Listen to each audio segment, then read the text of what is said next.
Xolid ibn al-Valid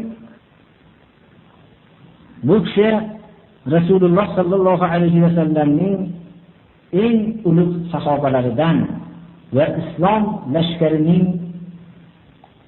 Abu Bakr radhiyallohu anhu davrida, Payg'ambarimiz sallallohu alayhi va sallamning davrlarida ham keyingi vaqtlarda islom qo'mondoni bo'lib xizmat qilgan ulug' sahobalardan, dovyurak sahobalardan.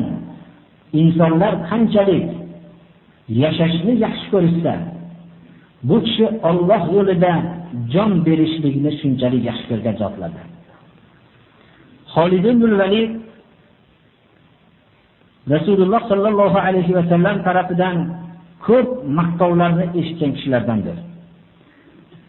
Qays radhiyallohu anhu rivoyat qiladilarki, أخبرت أن النبي صلى الله عليه وسلم قال لا تسبوا خالدا فإنه سيف من سيوف الله من سيوف صده الله على الكفار. Xolidni so'kmanglar dedilar. Xolid Alloh subhanahu va taolo kofirlarga o'zi sug'urgan Allohning qilichlaridandir dedilar. Ya'ni sayfun min suyufillah, Allohning qilichlaridan bir qilichdir Xolid ibn Valid dedilar. Buni kofirlarga sug'urgan Alloh subhanahu va taolo. Xolid ibn Valid Mu'ta g'azotida eng bir mashhur g'azotda, bunda sahobalar ichidagi eng ulug' sahobalardan 3 kishi, Imom Ja'far boshchiligidagi eng ulug' sahobalardan 3 kishi shahid bo'lgan. Rumning mislsiz, sanoqsiz bo'lgan lashkariga duchor bo'lganda musulmonlarning halokatidan, musulmonlar halok bo'lishligidan saqlanishliklariga sabab bo'lib, o'zlarining harbiy mahoratlari bilan islom lashkarini najotiga sabab bo'lgan ulug' sahobalardandir. Bu kishi shu Mu'ta g'azotida o'zlari haqida hikoya qilib aytadilarki, Qays radhiyallohu anhu rivoyat qiladilar, sami'tu Xolid ibn al-Valid yuhaddithu al-qawma bil hayra. Qala laqad ra'aytuni yawma Mu'tata indaqa bi yadi 9 asyatin wa sabarat bi yadi safihatun li yamaniyya. Mu'ta g'azotida meni qo'limda 9 ta qilich sinib ketdi dedilar. Va qo'limda o'zimning yamoniy bir qilichim chidab turdi xolos degan ekanlar. Xolid ibn Validdan Ibn Numayr rivoyat qiladilarki, bu kishidan eshitdim dedilar Xolid ibn Validdan, ya'ni aytganliklari laqad mana'ani kaseeran min al-qira'ah qala Ibn Numayr min al-Qur'ani al-jihad fi sabilillah. Alloh yo'lidagi jihad qilishlik men ko'p tilovatdan meni to'sib qo'ydi dedilar. Ya'ni to'xtamsiz men Alloh yo'lidagi jihad bilan mashg'ul bo'lib, ko'p vaqtlarda Qur'onning tilovatidan to'xtab qoldim dedilar. Xolid ibn al-Valid bir Allohga mutawakkillik bilan mashhur bo'lgan sahobalardan. Ummul Maroziba, Xolid ibn al-Valid Bani Ummul Maroziba degan qabilaga tushdilar. Faqalu, shunda aytdilarki, odamlar Xolid ibn Validga ihdari summa la yasqikahum a'ajim. Sizni bir zahar ichirib qo'yishmasin, ehtiyot bo'ling. Bular sizni qattiq makr hiyla qilishmoqchi, zahar ichirib qo'yishmasin dedilar. Faqala ituni bihi, shu zaharni olib kelinglar dedilar. Fa utiya minhu bi shay'in, zaharni olib kelishdi. Fa akhadahu bi yadihi thumma iqtahamahu wa qala bismillah falam yadurruhu shay'an.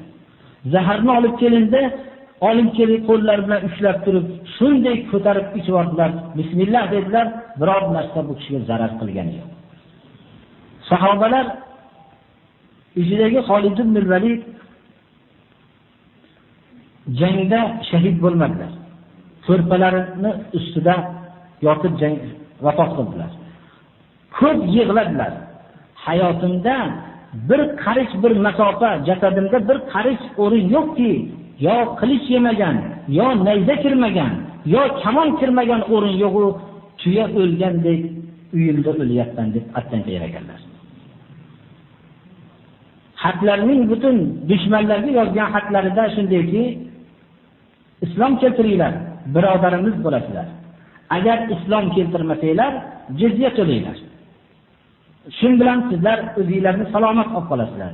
Agar bizga qarshi tursanglar, jang qilmoqchi bo'lsanglar, men bir odamlar bilan turibmanki, hayotni sizlar qanday yaxshi ko'rsanglar, Alloh yo'lida o'lishlikni shunday yaxshi ko'radigan odamlar bilan turibman deb xat yozadilar.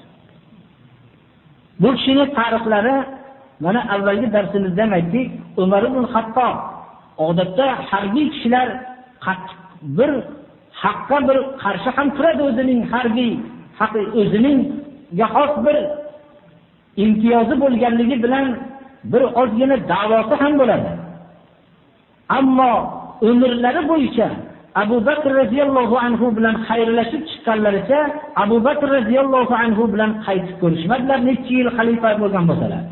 Maktub keldi, Umar ibn Xattobning xalifa bo'lganligini bayon qilingan va shu maktubda Xolid ibn al-Valid bo'shatilib, o'rinlariga Abu Ubayda Omir ibn al-Jarrahni harbiy qo'mondon bo'lgan maktubi keldi. Shunda jang oxirlab qolishlikka oz qolgan edi. Shunda bu kishi maktubni ushlab turdilar-da, e'lon qilmasdan shahid ketmasligi uchun Abu Bakr radhiyallohu anhu ning vafoti ta'sir qilib, jangchilar shahid ketmasligi uchun e'lon qildilar. Va jang tugagandan keyin Abu Ubaydani chaqirib, maktubni ko'rsatdilar. Hammalari Abu Bakr radhiyallohu anhu ning vafotini bilishib, g'amgin bo'lishdilar va shu daqiqada e'lon qilmagan soatda o'zlari qo'mondonlikni topshirmaganliklari uchun Abu Ubaydaga uzr aytdilar.